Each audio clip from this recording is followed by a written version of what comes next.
Qatar KITE festival ഇതാ ജനുവരി 16-ന് ആരംഭിക്കാൻ വേണ്ടി പോവുകയാണ്. ജനുവരി 16 വ്യാഴാഴ്ച ആരംഭിക്കും. മേള 3 ദിവസം നീണ്ടു നിൽക്കും.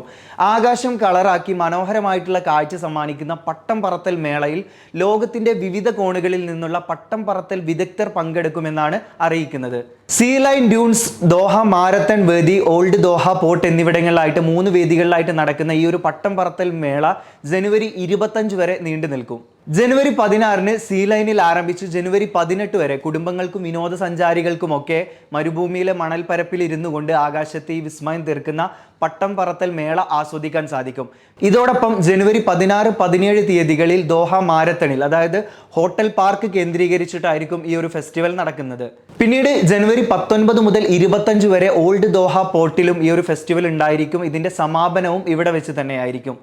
60-ലധികം വരുന്ന പ്രൊഫഷണൽ പട്ടം പറത്തൽ വിദഗ്ധർ ലോകത്തിന്റെ വിവിധ ഭാഗങ്ങളിൽ നിന്ന് പങ്കെടുക്കും. അതുകൂടാതെ തന്നെ ഫാൽക്കൺ പക്ഷി, പറക്കും പായ്ക്കപ്പൽ തുടങ്ങിയ ഭീമൻ പട്ടങ്ങളും ഫെസ്റ്റിവലിന്റെ പ്രധാന ആകർഷണങ്ങളിലൊന്നായിരിക്കും.